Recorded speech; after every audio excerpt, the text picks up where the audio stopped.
सत श्री अकाल दोस्तों।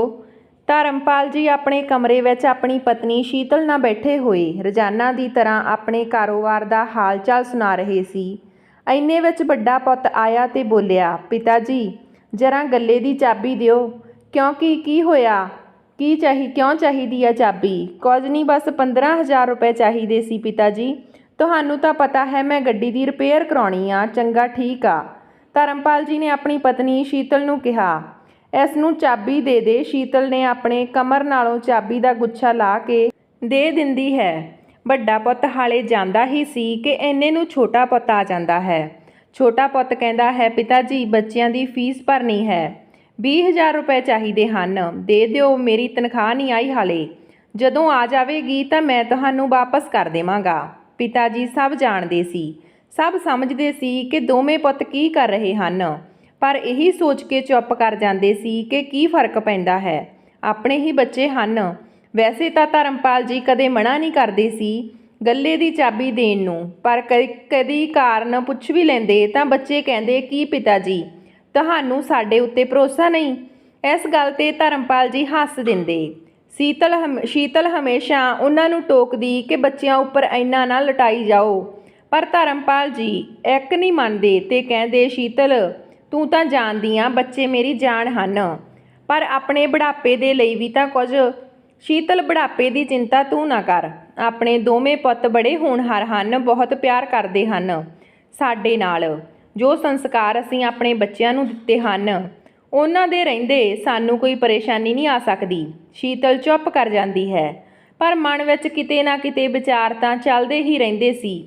सोचदी, तुसीं भी किन्ने भोले हो, अज दे जमाने विच अपने लई कुछ ना कुछ जरूर बचा के रखना चाहिदा। पुत्त तां अपने हन, पर नूहां वो तां पराए घर दीआं ना। अते वैसे तुहाडे नालों ज़्यादा मैं अपणीआं नूहां नूं चंगे तरीके नाल जाणदी हां। ਇਹ सब विचार करते हुए शीतल जी अपने पति नूं देखदी जा रही सी। इन्ने विच धर्मपाल जी ने चुटकी बजाउंदे हुए शीतल दे विचार भंग कर दिते। शीतल जी अपने विचारां दी दुनिया तो बाहर आई। धर्मपाल जी बोले, शीतल कित्थे गुम गई सी? मेरी चाह दा टाइम हो गया, अज मिलूगी भी जां आपे ही बना लवां? शीतल जी बोली, तुसीं क्यों चाह बनाओगे? मैं राजू नूं आवाज़ दिंदी हां, ਉਹ बना के देवेगा चाह। दरअसल शीतल जी ने रसोई ਅਤੇ घर के ਕੰਮਾਂ ਲਈ 16-17 साल का नौकर राजू रखिया होया सी ਤਾਂ ਕਿ ਨੂੰਹਾਂ ਦੇ ਕੰਮ ਦਾ ਬੋਝ ਨਾ ਪਵੇ। ਅਤੇ ਫਿਰ ਇਸ ਉਮਰ ਵਿੱਚ शीतल जी आप भी ਤਾਂ ज़्यादा काम नहीं कर सकती सी। शीतल जी बोली, धर्मपाल जी वैसे भी चाह बनाउणी आउंदी भी है तुहानू? जो तुसी बनाओगे श्रीमती जी, मैनू चैलेंज ना कर, बहुत वधिया चाह बनाउंदा हाँ मैं, अज तुहानू चाह बना के पिआउंदा हाँ। ये कहते हुए धर्मपाल जी रसोई विच जाके चाह बनाउण लगे तां इन्ने विच राजू आ गया। अरे बाबू जी, मैं किस तां काम दे लई आ, मैं चाह बना के दिंदा हाँ। धर्मपाल जी बोले, नहीं अज मैं चाह बनावांगा ते तैनू भी पिलावांगा। कहते हुए धर्मपाल जी चुल्हा जालण लगे, नाल ही अपनी पत्नी दे नाल गाना भी गुणगुणाउण लगे। बाहर दोवें नूहां अपनी हासी बड़ी मुश्किल नाल रोक के खड़ियां सी। शाम ਨੂੰ शीतल जी ਅਤੇ धर्मपाल जी रोज़ की तरह शैर सपाटा ਕਰਨ ਦੇ ਲਈ बाहर निकले। शीतल जी अपने आप ਨੂੰ बहुत भाग्यशाली महसूस कर रही सी कि उन्हां ਨੂੰ धर्मपाल जी वर्गा सुलझिया होया इंसान मिलिया। पर कहते हैं कि कदे कदे अपनी किस्मत ਨੂੰ अपनी ही नज़र लग जाती है। हाले थोड़ी ही दूर निकले सी कि देखिया सामने तो एक तेज़ गति की कार बेकाबू होकर उन्हां दे वल आ रही सी। ਉਹ ਕੁਝ ਸਮਝ ਪਾਉਂਦੇ ਇਸ ਤੋਂ ਪਹਿਲਾਂ ਹੀ ਕਾਰ ਨੇ ਉਹਨਾਂ ਦੋਹਾਂ ਨੂੰ ਟੱਕਰ ਮਾਰ ਕੇ ਬੁਰੀ ਤਰ੍ਹਾਂ ਜ਼ਖਮੀ ਕਰ ਦਿੱਤਾ। ਜਦੋਂ ਹੋਸ਼ ਆਇਆ ਤਾਂ शीतल जी ਨੇ ਆਪਣੇ ਆਪ ਨੂੰ ਹਸਪੀਟਲ ਦੇ ਬੈੱਡ ਤੇ ਪਾਇਆ। ਦੇਖਿਆ ਤਾਂ ਨਰਸ ਉਸ ਨੂੰ ਡ੍ਰਿਪ ਲਗਾ ਰਹੀ ਸੀ। ਉਹਨਾਂ ਨੇ ਉੱਠਦੇ ਹੀ ਧਰਮਪਾਲ ਜੀ ਦੇ ਬਾਰੇ ਪੁੱਛਿਆ ਤਾਂ ਨਰਸ ਨੇ ਦੱਸਿਆ ਕਿ ਧਰਮਪਾਲ ਜੀ ICU ਵਿੱਚ ਹਨ। ਦਰਅਸਲ ਉਹਨਾਂ ਨੂੰ ਸੱਟਾਂ ਲੱਗੀਆਂ ਸੀ, जिस कारण उन्हों की हालत गंभीर बनी हुई सी। ये सुनते हुए शीतल जी ड्रिप उतार के एक पासे सुट दी ते उठ के खड़ी हो गई ते चल पई। अज दर्द विच इन्नी हिम्मत कित्थों सी जो उसनूं रोक सकती सी। नर्स ते हॉस्पिटल के होर कर्मचारी उन्हां नूं पिछे तो आवाज़ां लगा रहे सी अते शीतल जी नूं जिवें कन्नां तो सुनाई देना ही बंद हो गया सी। सिर्फ अते सिर्फ धर्मपाल जी दीआं प्यार भरीआं गल्लां ही उन्हां दे कन्नां विच गूंज रहीआं सी। धर्मपाल जी नूं इन्नी बुरी अवस्था विच देख के शीतल जी ਉਹਨਾਂ ਨੂੰ ਦੇਖਦੀ ਰਹੀ। ਕੁਝ ਦੇਰ ਪਹਿਲਾਂ ਜੋ ਧਰਮਪਾਲ ਜੀ ਉਹਨਾਂ ਦੇ ਨਾਲ ਹੱਸਦੇ ਤੇ ਗੱਲਾਂ ਕਰਦੇ ਸ਼ਹਿਰ 'ਤੇ ਨਿਕਲੇ ਸੀ, ਉਹ ਹਸਪਤਾਲ ਦੇ ਬੈੱਡ ਉੱਤੇ ਜ਼ਖਮੀ ਹਾਲਤ ਵਿੱਚ ਬੇਸੁੱਧ ਸੀ। ਸ਼ੀਤਲ ਜੀ ਆਪ ਨੂੰ ਸੰਭਾਲ ਨਾ ਸਕੀ। ਉੱਠੋ ਨਾ, ਦੇਖੋ ਤੁਹਾਡੇ ਸਹਾਰੇ ਤਾਂ ਮੈਂ ਜ਼ਿੰਦਗੀ ਜੀ ਰਹੀ ਹਾਂ। ਤੁਸੀਂ ਹੀ ਤਾਂ ਮੇਰੇ ਦਿਲ ਦੀਆਂ ਭਾਵਨਾਵਾਂ ਨੂੰ ਸਮਝਦੇ ਹੋ। ਤੁਸੀਂ ਇਸ ਤਰ੍ਹਾਂ ਮੇਰੇ ਨਾਲ ਗੁੱਸੇ ਹੋ ਜਾਓਗੇ ਤਾਂ ਮੇਰਾ ਕੀ ਹੋਵੇਗਾ। ਬੋਲਦੇ ਬੋਲਦੇ ਸ਼ੀਤਲ ਉੱਚੀ ਉੱਚੀ ਰੋਣ ਲੱਗ ਗਈ। ਉਹਨਾਂ ਨੂੰ ICU 'ਚੋਂ ਬਾਹਰ ਲਿਆਂਦਾ ਗਿਆ। ਆਖਿਰ ਉਹਨਾਂ ਨੂੰ ਵੀ ਕਾਫੀ ਕਮਜ਼ੋਰੀ ਆ ਗਈ ਸੀ। ਸ਼ੀਤਲ ਜੀ ਨੂੰ ਹਸਪਤਾਲ ਦੇ ਬੈੱਡ 'ਤੇ ਲਿਟਾ ਦਿੱਤਾ ਗਿਆ ਤੇ ਉਹਨਾਂ ਨੂੰ ਆਰਾਮ ਕਰਨ ਲਈ ਕਿਹਾ ਗਿਆ। ਧਰਮਪਾਲ ਜੀ ਦੀ ਚਿੰਤਾ ਹੀ ਸ਼ੀਤਲ ਨੂੰ ਖਾਈ ਜਾ ਰਹੀ ਸੀ। ਅੱਖਾਂ ਬੰਦ ਕਰਕੇ ਸ਼ੀਤਲ ਜੀ ਆਪਣੇ ਪਤੀ ਦੇ ਨਾਲ ਲੰਘਾਏ ਹੋਏ ਮਿੱਠੇ ਪਲਾਂ ਨੂੰ ਯਾਦ ਕਰ ਰਹੀ ਸੀ ਕਿ ਇੰਨੇ ਵਿੱਚ ਆਵਾਜ਼ ਆਈ, ਵੱਡੀ ਮਾਂ। ਅੱਖਾਂ ਖੋਲ੍ਹ ਕੇ ਦੇਖਿਆ ਤਾਂ ਉਹਨਾਂ ਦਾ ਨੌਕਰ ਰਾਜੂ ਖੜਾ ਸੀ। ਸ਼ੀਤਲ ਜੀ ਦੀ ਅਜਿਹੀ ਹਾਲਤ ਦੇਖ ਕੇ ਉਹਦੇ ਅੱਖਾਂ ਵਿੱਚ ਹੰਝੂ ਆ ਗਏ ਤੇ ਬੋਲਿਆ, ਖਾਣਾ ਖਾ ਲਵੋ। ਵੱਡੀ ਮਾਂ ਸ਼ੀਤਲ ਜੀ ਇੱਧਰ ਉੱਧਰ ਦੇਖਣ ਲੱਗੀ। ਆਸ-ਪਾਸ ਹੋਰ ਕੋਈ ਨਹੀਂ ਸੀ। ਰਾਜੂ ਬੋਲਿਆ, ਸਭ ਲੋਕ ਘਰ ਚਲੇ ਗਏ ਤਾਂ ਮੈਨੂੰ ਲੱਗਿਆ ਕਿ ਤੁਸੀਂ ਹਸਪਤਾਲ ਵਿੱਚ ਇਕੱਲੇ ਹੋ ਤਾਂ ਤੁਹਾਡਾ ਹਾਲ ਚਾਲ ਜਾਣਨ ਆ ਗਿਆ। ਆਉਂਦੇ ਆਉਂਦੇ ਥੋੜਾ ਖਾਣਾ ਵੀ ਲੈ ਆਇਆ। ਉੱਠੋ ਵੱਡੀ ਮਾਂ, ਖਾਣਾ ਖਾ ਲਓ। ਬਾਬੂ ਜੀ ਵੀ ਜਲਦੀ ਠੀਕ ਹੋ ਜਾਣਗੇ, ਤੁਸੀਂ ਚਿੰਤਾ ਨਾ ਕਰੋ। ਰਾਜੂ ਦਾ ਪਿਆਰ ਦੇਖ ਕੇ ਸ਼ੀਤਲ ਜੀ ਨੂੰ ਕੁਝ ਹੌਸਲਾ ਹੋਇਆ। ਉਹਨਾਂ ਨੂੰ ਲੱਗਿਆ ਕਿ ਕੋਈ ਉਹਨਾਂ ਦੇ ਨਾਲ ਖੜਾ ਹੈ ਇਸ ਦੁੱਖ ਦੀ ਘੜੀ ਵਿੱਚ। ਇਸੇ ਦੌਰਾਨ ਨਰਸ ਆ ਗਈ। ਉਸਨੇ ਕਿਹਾ, ਸ਼ੀਤਲ ਜੀ ਤੁਹਾਡੇ ਪਤੀ ਨੂੰ ਹੋਸ਼ ਆ ਗਿਆ। ਰਾਜੂ ਉਹਨਾਂ ਨੂੰ ਧਰਮਪਾਲ ਜੀ ਕੋਲ ਲੈ ਗਿਆ। ਧਰਮਪਾਲ ਜੀ ਹੋਸ਼ ਵਿੱਚ ਸਨ ਪਰ ਆਪਣੇ ਹੱਥ ਪੈਰ ਨਹੀਂ ਹਿਲਾ ਸਕਦੇ ਸੀ। ਇਹ ਦੇਖ ਕੇ ਸ਼ੀਤਲ ਜੀ ਦੁੱਖ ਅਤੇ ਚਿੰਤਾ ਨਾਲ ਭਰ ਗਈ ਪਰ ਉਹ ਆਪਣੇ ਪਤੀ ਦੇ ਸਾਹਮਣੇ ਕਮਜ਼ੋਰ ਨਹੀਂ ਪੈਣਾ ਚਾਹੁੰਦੀ ਸੀ। ਇਸ ਲਈ ਤੁਰੰਤ ਆਪਣਾ ਦਰਦ ਆਪਣੀਆਂ ਅੱਖਾਂ ਵਿੱਚ ਸਮੇਟ ਕੇ ਧਰਮਪਾਲ ਜੀ ਦੇ ਵੱਲ ਵੇਖ ਕੇ ਹੱਸੀ ਤੇ ਬੋਲਿਆ, ਰੱਬ ਦਾ ਸ਼ੁਕਰ ਆ ਤੁਸੀਂ ਠੀਕ ਹੋ। ਹੁਣ ਅਸੀਂ ਜਲਦੀ ਘਰ ਚਲੇ ਜਾਵਾਂਗੇ। ਤਬੀਅਤ ਥੋੜੀ ਸੰਭਾਲਣ ਦੇ ਬਾਅਦ ਉਹਨਾਂ ਦੋਹਾਂ ਨੂੰ ਹਸਪਤਾਲ ਤੋਂ ਛੁੱਟੀ ਮਿਲ ਗਈ। ਉਹ ਦੋਨੋਂ ਘਰ ਆ ਗਏ ਪਰ ਧਰਮਪਾਲ ਜੀ ਹੁਣ ਵੀਲ ਚੇਅਰ 'ਤੇ ਆ ਚੁੱਕੇ ਸੀ। ਉਹ ਤੁਰਨ ਵਿੱਚ ਅਸਮਰੱਥ ਸੀ। ਘਰ ਆਉਣ ਤੋਂ ਬਾਅਦ ਜਿਵੇਂ ਸ਼ੀਤਲ ਜੀ ਅਤੇ ਧਰਮਪਾਲ ਜੀ ਦੀ ਜ਼ਿੰਦਗੀ ਹੀ ਪਲਟ ਗਈ ਸੀ। ਜੋ ਲੋਕ ਘਰ ਦੇ ਮੁਖੀਆ ਹੋਇਆ ਕਰਦੇ ਸੀ, ਇਸ ਘਰ ਦੀ ਰੌਣਕ ਹੋਇਆ ਕਰਦੇ ਸੀ, ਬੱਚਿਆਂ ਨੂੰ ਆਪਣੇ ਮਾਤਾ ਪਿਤਾ ਬੋਝ ਲੱਗਣ ਲੱਗੇ। ਧਰਮਪਾਲ ਜੀ ਦੀ ਦਵਾਈ ਪਾਣੀ ਸਭ ਸ਼ੀਤਲ ਜੀ ਹੀ ਕਰਦੀ ਸੀ। ਇੱਕ ਦਿਨ ਰਾਜੂ ਕਿਸੇ ਕੰਮ ਲਈ ਬਾਜ਼ਾਰ ਗਿਆ ਤਾਂ ਸ਼ੀਤਲ ਜੀ ਨੇ ਆਪਣੀ ਛੋਟੀ ਨੂੰਹ ਨੂੰ ਕਿਹਾ, ਆਪਣੇ ਬਾਪੂ ਜੀ ਲਈ ਘੱਟ ਨਮਕ ਮਿਰਚ ਵਾਲਾ ਦਲੀਆ ਬਣਾ ਦੇ।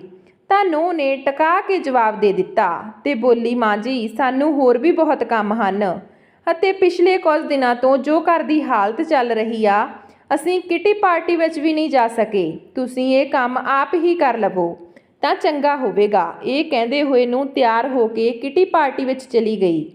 ਕਦੇ ਸ਼ੀਤਲ ਜੀ ਪੁੱਤਾਂ ਨੂੰ ਦਵਾਈ ਜਾਂ ਫਲ ਲਿਆਉਣ ਨੂੰ ਕਹਿੰਦੀ ਤਾਂ ਕੋਈ ਨਾ ਕੋਈ ਬਹਾਨਾ ਬਣਾ ਕੇ ਪੁੱਤ ਮਨਾ ਕਰ ਦਿੰਦੇ। ਪੁੱਤਾਂ ਦਾ ਸਾਥ ਦੇਣ ਲਈ ਨੂੰਹਾਂ ਵੀ ਆ ਜਾਂਦੀਆਂ ਸੀ। ਮਾਂ ਜੀ ਕਿੰਨਾ ਵੀ ਖਰਚ ਕਰ ਲਵੋ, ਹੁਣ ਬਾਪੂ ਜੀ ਠੀਕ ਤਾਂ ਹੋਣ ਵਾਲੇ ਨਹੀਂ ਹਨ ਤਾਂ ਥੋੜਾ ਸੋਚ ਸਮਝ ਕੇ ਖਰਚੇ ਦੀ ਗੱਲ ਕਰਿਆ ਕਰੋ। ਇਹਨਾਂ ਗੱਲਾਂ ਨਾਲ ਮਾਂ ਦਾ ਕਲੇਜਾ ਛੱਲਣੀ ਹੋ ਜਾਂਦਾ ਸੀ। ਮਨ ਹੀ ਮਨ ਵਿੱਚ ਉਹ ਵੀ ਜਾਣਦੀ ਸੀ ਕਿ ਪੁੱਤਾਂ ਨੂੰ ਇਹ ਸਭ ਸਿਖਾਉਣ ਵਾਲੀ ਨੂੰਹ ਹੀ ਹੈ। ਸੋਚਣ ਲੱਗੀ ਕਿ ਇਹੀ ਪੁੱਤ ਛੋਟੇ ਛੋਟੇ ਖਰਚਿਆਂ ਦੇ ਲਈ ਪਿਤਾ ਜੀ ਕਰਦੇ ਹੋਏ ਆ ਜਾਂਦੇ ਸੀ। ਹੁਣ ਪਿਤਾ ਜੀ ਲਾਚਾਰ ਹੋ ਗਏ ਹਨ ਤਾਂ ਦੁੱਧ ਵਿੱਚੋਂ ਮੱਖੀ ਦੀ ਤਰ੍ਹਾਂ ਕੱਢ ਕੇ ਸੁੱਟ ਦਿੱਤੇ ਗਏ। ਪੁੱਤਾਂ ਨੂੰਹਾਂ ਦੀਆਂ ਅਜਿਹੀਆਂ ਗੱਲਾਂ ਸੁਣ ਕੇ ਸ਼ੀਤਲ ਜੀ ਆਪਣੇ ਕਮਰੇ ਵਿੱਚ ਆਈ ਤਾਂ ਦੇਖਿਆ ਧਰਮਪਾਲ ਜੀ ਦੀਆਂ ਅੱਖਾਂ ਵਿੱਚ ਹੰਝੂਆਂ ਨਾਲ ਭਰੀਆਂ ਹੋਈਆਂ ਸੀ। ਧਰਮਪਾਲ ਜੀ ਸ਼ੀਤਲ ਨੂੰ ਦੇਖ ਕੇ ਬੋਲੇ, ਮੈਂ ਆਪਣੇ ਦੋਹਾਂ ਪੁੱਤਾਂ ਨੂੰ ਆਪਣੇ ਦੋਵੇਂ ਹੱਥ ਸਮਝਿਆ ਸੀ ਪਰ ਮੁਸੀਬਤ ਵਿੱਚ ਇਹੀ ਦੋਨੇ ਪੁੱਤਾਂ ਨੇ ਸਾਡੀ ਪਰਵਰਿਸ਼ ਨੂੰ ਹੀ ਨਕਾਰ ਦਿੱਤਾ। ਤੂੰ ਮੇਰੀ ਚਿੰਤਾ ਨਾ ਕਰ, ਮੈਂ ਬਿਲਕੁਲ ਠੀਕ ਹਾਂ। ਉਹ ਗੱਲੇ ਦੀ ਚਾਬੀ ਕਿੱਥੇ ਗਈ? ਇੱਥੇ ਤਾਂ ਰੱਖੀ ਸੀ। ਇੱਧਰ ਉੱਧਰ ਦੇਖਦੇ ਹੋਏ ਸ਼ੀਤਲ ਜੀ ਬੋਲੀ। ਰਾਜੂ ਨਾਲ ਹੀ ਖੜਾ ਸਭ ਗੱਲਾਂ ਸੁਣ ਰਿਹਾ ਸੀ। ਸ਼ੀਤਲ ਜੀ ਨੂੰ ਬੋਲਿਆ, ਸਵੇਰੇ ਹੀ ਤਾਂ ਛੋਟੀ ਭਾਬੀ ਅਤੇ ਵੱਡੀ ਭਾਬੀ ਕਮਰੇ ਵਿੱਚ ਆਈਆਂ ਸੀ, ਕੀ ਪਤਾ ਉਹਨਾਂ ਨੇ ਨਾ ਲੈ ਲਈ ਹੋਵੇ ਚਾਬੀ। ਇਹ ਸੁਣਦੇ ਹੀ ਸ਼ੀਤਲ ਜੀ ਚੌਂਕ ਪਈ ਪਰ ਖੁਦ ਨੂੰ ਸੰਭਾਲਦੇ ਹੋਏ ਨੂੰਹਾਂ ਦੇ ਕੋਲ ਪਹੁੰਚੀ। ਨੂੰਹ, ਉਹ ਗੱਲੇ ਦੀ ਚਾਬੀ ਕਿੱਥੇ? ਤੇਰੇ ਕੋਲ ਆ? ਨੂੰਹ ਤਾਂ ਜਿਵੇਂ ਤਿਆਰ ਹੀ ਖੜੀ ਸੀ ਲੜਨ ਨੂੰ। ਮਾਂ ਜੀ ਤੁਸੀਂ ਤਾਂ ਪੈਸੇ ਲੁੱਟਣ ਵਿੱਚ ਇਸ ਤਰ੍ਹਾਂ ਲੱਗੇ ਹੋਏ ਹੋ ਜਿਵੇਂ ਕਿ ਪੈਸੇ ਦਰਖਤਾਂ ਨੂੰ ਉਗਦੇ ਹੋਣ। ਹੁਣ ਤਾਂ ਤੁਹਾਡੇ ਪਤੀ ਦੀ ਕਮਾਈ ਵੀ ਨਹੀਂ ਰਹੀ, ਇਸ ਲਈ ਪੈਸੇ ਨੂੰ ਕਿਵੇਂ ਬਚਾਉਣਾ ਹੈ ਇਹ ਤਾਂ ਅਸੀਂ ਚੰਗੀ ਤਰ੍ਹਾਂ ਜਾਣਦੇ ਹਾਂ। ਹੁਣ ਉਹ ਚਾਬੀ ਤੁਹਾਨੂੰ ਨਹੀਂ ਮਿਲੇਗੀ। ਨੋਹਾਂ ਤਾਂ ਬੇਸ਼ਰਮੀ ਭਰਿਆ ਜਵਾਬ ਸੁਣ ਕੇ ਸ਼ੀਤਲ ਜੀ ਹੈਰਾਨੀ ਨਾਲ ਉਹਨਾਂ ਨੂੰ ਦੇਖਦੀ ਹੀ ਰਹਿ ਗਈ। ਅਗਲੇ ਦਿਨ ਸ਼ੀਤਲ ਜੀ ਜਦੋਂ ਸੌਂ ਕੇ ਉੱਠੀ ਤਾਂ ਦੇਖਿਆ ਧਰਮਪਾਲ ਜੀ ਨੂੰ ਥੋੜਾ ਬੁਖਾਰ ਸੀ। ਜਾ ਕੇ ਪੁੱਤਾਂ ਨੂੰ ਕਿਹਾ, ਤੁਹਾਡੇ ਪਿਤਾ ਜੀ ਨੂੰ ਹਸਪੀਟਲ ਲੈ ਕੇ ਜਾਣਾ ਹੈ, ਬੁਖਾਰ ਲੱਗ ਰਿਹਾ ਹੈ ਅਤੇ ਰੂਟੀਨ ਚੈੱਕਅਪ ਕਰਵਾਉਣਾ ਹੈ, ਤਾਂ ਗੱਡੀ ਲੈ ਚੱਲੋ। ਇੰਨੇ ਵਿੱਚ ਛੋਟੇ ਪੁੱਤਾਂ ਦਾ ਜਵਾਬ ਸੀ, ਗੱਡੀ ਵਿੱਚ ਪੈਟਰੋਲ ਨਹੀਂ। ਤੁਹਾਨੂੰ ਤਾਂ ਪਤਾ ਹੀ ਆ ਘਰ ਵਿੱਚ ਪੈਸਿਆਂ ਦੀ ਕਿੰਨੀ ਤੰਗੀ ਚੱਲ ਰਹੀ ਆ। ਉੱਪਰੋਂ ਪਿਤਾ ਜੀ ਕੰਮ ਧੰਦਾ ਛੱਡ ਕੇ ਘਰ ਬੈਠ ਗਏ ਹਨ। ਇੰਨੇ ਨੂੰ ਵੱਡਾ ਵੀ ਆਇਆ ਤੇ ਬੋਲਿਆ, ਮਾਂ ਤੂੰ ਸਮਝਦੀ ਕਿਉਂ ਨਹੀਂ, ਅਸੀਂ ਨੌਕਰੀ ਪੇਸ਼ਾ ਲੋਕ ਹਾਂ, ਇੰਨਾ ਟਾਈਮ ਨਹੀਂ ਹੁੰਦਾ ਸਾਡੇ ਕੋਲ, ਫਾਲਤੂ ਦੇ ਕੰਮ ਕਰਦੇ ਰਹੀਏ। ਰਾਜੂ ਨੂੰ ਬੁਲਾ ਕੇ ਆਟੋ ਬੁਲਾ ਲਵੋ ਅਤੇ ਚਲੇ ਜਾਓ ਪਿਤਾ ਜੀ ਨੂੰ ਲੈ ਕੇ। ਸ਼ੀਤਲ ਜੀ ਅਪਮਾਨ ਦਾ ਘੁੱਟ ਪੀਤੇ ਚੁੱਪਚਾਪ ਖੜੀ। ਉਹਨਾਂ ਨੇ ਉਸ ਸਮੇਂ ਕੁਝ ਵੀ ਬੋਲਣਾ ਉਚਿਤ ਨਾ ਸਮਝਿਆ। ਇੰਨੇ ਵਿੱਚ ਰਾਜੂ ਨੇ ਆਵਾਜ਼ ਲਗਾਈ, ਆਓ ਵੱਡੀ ਮਾਂ, ਮੈਂ ਆਟੋ ਲੈ ਕੇ ਆਇਆ ਹਾਂ। ਜਾਂਦੇ ਹੋਏ ਸ਼ੀਤਲ ਜੀ ਨੇ ਰਾਜੂ ਨੂੰ ਕਿਹਾ, ਪਰ ਬੇਟਾ ਮੇਰੇ ਕੋਲ ਤਾਂ ਪੈਸੇ ਵੀ ਨਹੀਂ ਬਚੇ ਦਵਾਈ ਅਤੇ ਫਲ ਲਿਆਉਣ ਲਈ। ਮੈਂ ਪੈਸੇ ਚੁੱਕ ਲਏ ਹਨ, ਤਨਖਾਹ ਵਿੱਚੋਂ ਜੋ ਕੁਝ ਬਚੇ ਸੀ ਪੂਰੇ ਹੋ ਜਾਣਗੇ। ਰਾਜੂ ਬਾਬੂ ਜੀ ਦੇ ਵੀਲਚੇਅਰ ਨੂੰ ਖਿੱਚਦੇ ਹੋਏ ਲੈ ਗਿਆ। ਮਾਂ ਨੂੰ ਤਾਂ ਰਾਜੂ ਨੌਕਰ ਸੀ, ਪਰ ਸ਼ੀਤਲ ਜੀ ਅਤੇ ਧਰਮਪਾਲ ਜੀ ਦੀ ਸੇਵਾ ਉਹਨਾਂ ਦੇ ਬੱਚਿਆਂ ਨਾਲੋਂ ਵੱਧ ਕੇ ਕਰ ਰਿਹਾ ਸੀ। ਆਟੋ ਵਿੱਚ ਸ਼ੀਤਲ ਜੀ ਰਾਜੂ ਨੂੰ ਕਹਿਣ ਲੱਗੀ, ਮੁਸੀਬਤ ਵਿੱਚ ਜਦੋਂ ਆਪਣਿਆਂ ਨੇ ਪੱਲਾ ਝਾੜ ਲਿਆ ਤਾਂ ਤੂੰ ਆਪਣਾ ਨਾਲੋਂ ਵੀ ਜ਼ਿਆਦਾ ਖਿਆਲ ਰੱਖਿਆ ਹੈ। ਉਦੋਂ ਹੀ ਰਾਜੂ ਬੋਲਿਆ, ਵੱਡੀ ਮਾਂ ਮੇਰੇ ਬਚਪਨ ਤੋਂ ਹੀ ਮਾਂ-ਬਾਪ ਨਹੀਂ ਸੀ। ਮੇਰੇ ਦਾਦਾ ਦਾਦੀ ਨੇ ਮੈਨੂੰ ਪਾਲ ਪੋਸ ਕੇ ਵੱਡਾ ਕੀਤਾ, ਹੁਣ ਉਹ ਵੀ ਚੱਲ ਬਸੇ। ਮੈਨੂੰ ਤਾਂ ਤੁਹਾਡੇ ਦੋਨਾਂ ਵਿੱਚੋਂ ਹੀ ਮਾਤਾ ਪਿਤਾ ਦੀ ਪਰਛਾਈ ਨਜ਼ਰ ਆਉਂਦੀ ਹੈ। ਰਾਜੂ ਦੀਆਂ ਅੱਖਾਂ ਭਰ ਆਈਆਂ। ਹਸਪਤਾਲ ਵਿੱਚ ਡਾਕਟਰ ਨੇ ਧਰਮਪਾਲ ਜੀ ਦੇ ਲਈ ਕੁਝ ਡਾਈਟ ਅਤੇ ਐਕਸਰਸਾਈਜ਼ ਦੱਸੀ। ਰਾਜੂ ਨੇ ਸਭ ਚੰਗੀ ਤਰ੍ਹਾਂ ਸਮਝ ਲਿਆ। ਵਾਪਸ ਘਰ ਆਉਂਦੇ ਹੋਏ ਰਸਤੇ ਵਿੱਚ ਆਟੋ ਰੁਕਵਾ ਕੇ ਰਾਜੂ ਦਵਾਈਆਂ, ਫਲ ਅਤੇ ਜ਼ਰੂਰੀ ਸਮਾਨ ਲੈ ਆਇਆ। ਰਾਜੂ ਨੇ ਉਹਨਾਂ ਦੇ ਖਾਣ ਪੀਣ ਦਾ ਖਾਸ ਧਿਆਨ ਰੱਖਿਆ। ਕੁਝ ਦਿਨਾਂ ਵਿੱਚ ਬਾਪੂ ਜੀ ਵੀ ਠੀਕ ਹੋਣ ਲੱਗੇ। ਜਦੋਂ ਤਬੀਅਤ ਥੋੜੀ ਠੀਕ ਹੋਈ, ਇੱਕ ਦਿਨ ਬਾਬੂ ਜੀ ਨੇ ਆਪਣੇ ਦੋਨੇ ਪੁੱਤਰਾਂ ਨੂੰ ਹਾਲ ਵਿੱਚ ਬੁਲਾਇਆ ਕਿ ਪਿਤਾ ਜੀ ਤੁਹਾਨੂੰ ਤਾਂ ਕੋਈ ਕੰਮ ਧੰਦਾ ਹੈ ਨਹੀਂ ਅਤੇ ਤੁਸੀਂ ਸਾਰਾ ਦਿਨ ਸਾਨੂੰ ਵੀ ਪਰੇਸ਼ਾਨ ਕਰੀ ਰੱਖਦੇ ਹੋ। ਦੋਨੋਂ ਪੁੱਤ ਚੀਕਦੇ ਚਲਾਉਂਦੇ ਹੋਏ ਆਪਣੇ ਆਪਣੇ ਕਮਰੇ ਤੋਂ ਬਾਹਰ ਆਏ। ਸਾਹਮਣੇ ਦੇਖਿਆ ਤਾਂ ਝੁਕ ਗਏ। ਸਾਹਮਣੇ ਸੋਫੇ ਉੱਤੇ ਮਾਂ ਪਿਤਾ ਦੇ ਨਾਲ ਦੋ ਅਣਜਾਣ ਆਦਮੀ ਬੈਠੇ ਸੀ ਅਤੇ ਧਰਮਪਾਲ ਜੀ ਦੇ ਚਿਹਰੇ ਉੱਤੇ ਗਜ਼ਬ ਦਾ ਆਤਮ ਵਿਸ਼ਵਾਸ ਚੱਲ ਰਿਹਾ ਸੀ। ਤੁਹਾਨੂੰ ਪਤਾ ਨਹੀਂ, ਅੱਜ ਸਾਡੀ ਸ਼੍ਰੀਮਤੀ ਜੀ ਦਾ ਜਨਮ ਦਿਨ ਹੈ। ਉਸੇ ਅਵਸਰ ਉੱਤੇ ਇਹ ਸਾਰਾ ਇੰਤਜ਼ਾਮ ਕੀਤਾ ਹੈ ਅੱਜ ਅਸੀਂ।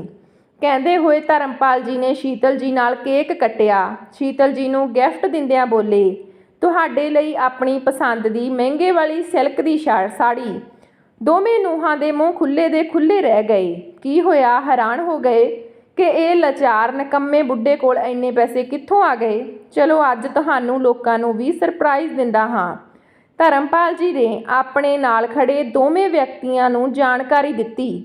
ਇਹ ਮੇਰੇ ਵਕੀਲ ਦੋਸਤ ਹਨ ਜਿਨ੍ਹਾਂ ਨੂੰ ਮੈਂ ਵਸੀਅਤ ਦਾ ਬਟਵਾਰਾ ਕਰਨ ਦੇ ਲਈ ਬੁਲਾਇਆ ਹੈ, ਅਤੇ ਇਹ ਹਨ ਰਕੇਸ਼ ਜੀ ਜਿਨ੍ਹਾਂ ਨੂੰ ਮੈਂ ਇਹ ਮਕਾਨ 1 ਕਰੋੜ 20 ਲੱਖ ਵਿੱਚ ਵੇਚ ਦਿੱਤਾ ਹੈ। ਇੰਨਾ ਕਹਿਣ ਦੀ ਦੇਰ ਸੀ, ਪੁੱਤਾਂ ਅਤੇ ਨੂੰਹਾਂ ਦੇ ਸਿਰ 'ਤੇ ਸਮਾਨ ਟੁੱਟ ਪਿਆ। ਪਰ ਪਿਤਾ ਜੀ ਤੁਸੀਂ ਬਿਨਾਂ ਸਾਡੀ ਮਰਜ਼ੀ ਦੇ ਇਸ ਤਰ੍ਹਾਂ ਕਿਵੇਂ ਕਰ ਸਕਦੇ ਹੋ? ਮੇਰੀ ਗੱਲ ਹਾਲੇ ਖਤਮ ਨਹੀਂ ਹੋਈ। ਧਰਮਪਾਲ ਜੀ ਅੱਜ ਬੋਲਦੇ ਹੀ ਜਾ ਰਹੇ ਸੀ। ਕਿਸੇ ਦੀ ਹਿੰਮਤ ਨਹੀਂ ਸੀ ਅੱਜ ਉਹਨਾਂ ਨੂੰ ਰੋਕਣ ਦੀ। ਧਰਮਪਾਲ ਜੀ ਨੇ ਵਕੀਲ ਸਾਹਿਬ ਨੂੰ ਵਸੀਅਤ ਪੜ੍ਹ ਕੇ ਸੁਣਾਉਣ ਨੂੰ ਕਿਹਾ। ਉਸ ਵਿੱਚ ਲਿਖਿਆ ਸੀ, ਮੈਂ ਆਪਣੀ ਦੁਕਾਨ ਤੋਂ ਆਪਣੇ ਪੁੱਤਾਂ ਅਤੇ ਨੂੰਹਾਂ ਨੂੰ ਬੇਦਖਲ ਕਰਦਾ ਹਾਂ। ਉਸ 'ਤੇ ਅੱਜ ਤੋਂ ਰਾਜੂ ਦਾ ਹੱਕ ਹੋਵੇਗਾ। ਉਹੀ ਹੁਣ ਮੇਰਾ ਕਾਰੋਬਾਰ ਸੰਭਾਲੇਗਾ।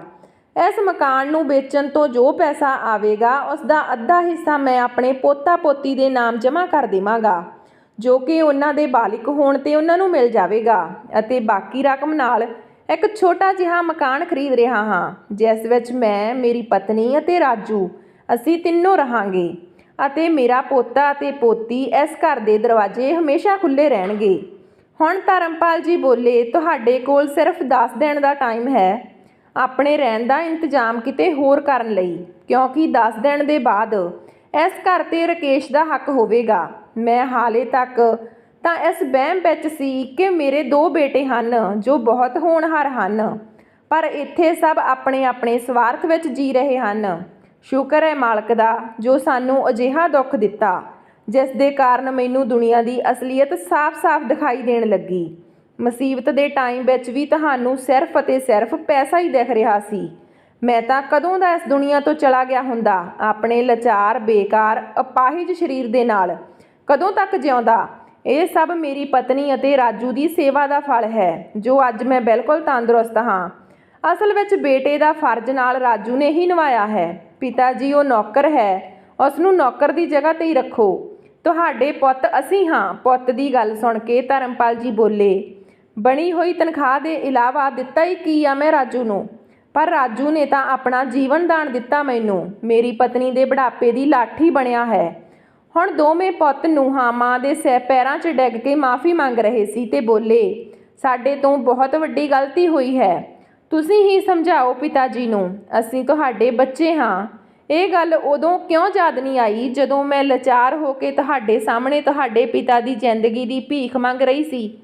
ਉਹਨਾਂ ਲੋਕਾਂ ਨੇ ਬਹੁਤ ਮਿੰਨਤਾਂ ਕੀਤੀਆਂ, ਪਰ ਅੰਤ ਵਿੱਚ ਉਹੀ ਹੋਇਆ ਜੋ ਧਰਮਪਾਲ ਜੀ ਨੇ ਵਸੀਅਤ ਵਿੱਚ ਲਿਖਿਆ ਸੀ। ਪੁੱਤ ਲੋਹਾਂ ਨੂੰ ਆਪਣੇ ਕੀਤੇ ਦੀ ਸਜ਼ਾ ਅਤੇ ਸਬਕ ਦੋਨੋਂ ਮਿਲ ਚੁੱਕੇ ਸੀ।